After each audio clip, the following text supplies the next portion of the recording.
আজকে আমি আপনাদের সাথে নতুন একটি অভিজ্ঞতা শেয়ার করব, যেটা হয়তোবা অনেকেরই জানা নেই। আসসালামু আলাইকুম, কেমন আছেন সবাই? আমাদের যারা আত্মীয় স্বজন বা বন্ধু বান্ধব ইউরোপ থাকেন, তারা হয়তোবা কম বেশি এই টুনা ফিশ ক্যানের সাথে পরিচিত।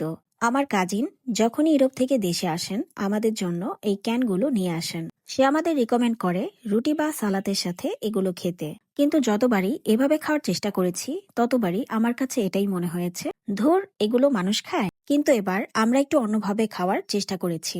গরুর মাংসের টিকিয়া মানেই ভালোবাসার একটি নাম। সেই ধারণা থেকেই আমরা চেষ্টা করেছি টুনা ফিশ দিয়ে টিকিয়া বানাতে।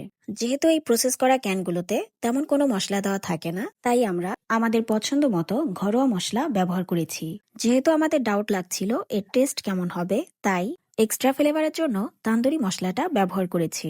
যখন সবগুলো মশলা দেওয়া হয়ে গেছে, তখন ভালোভাবে চটকিয়ে মাখিয়ে নিয়েছি। মাখানো শেষে যখন হাতের সাহায্যে সবগুলো টিকিয়া বানানো হয়ে গেছে, তখন ডোবা তেলে এগুলো ভেজে নিয়েছি। যখন এগুলো ভাজা হচ্ছিল, তখন সারা বাড়ি ঘ্রাণে ভরে যাচ্ছিল। তখনই মনে হচ্ছিল খেতে হয়তোবা অসাধারণ হবে। ভাজার পর আমাদের ধারণাটাই সত্যি হয়েছে। টিকিয়াগুলো খেতে এতটাই মজা হয়েছে, মনে হচ্ছিল যদি এইভাবে প্রসেস করে না বানিয়ে খেতাম, তাহলে হয়তোবা সত্যি মজার কোনো খাবার মিস করে ফেলতাম। আপনাদেরকে যদি কেউ কখনো এই টুনা ফিশ ক্যান গিফট করে, আপনারাও চাইলে এই পদ্ধতিতে টিকিয়া বানিয়ে দেখতে পারেন। তা না হলে হয়তোবা সেই রুটি বা সালাদ বানিয়ে খেতে হবে, আর আমার মতো অখাদ্য মনে হবে। ধন্যবাদ সবাইকে।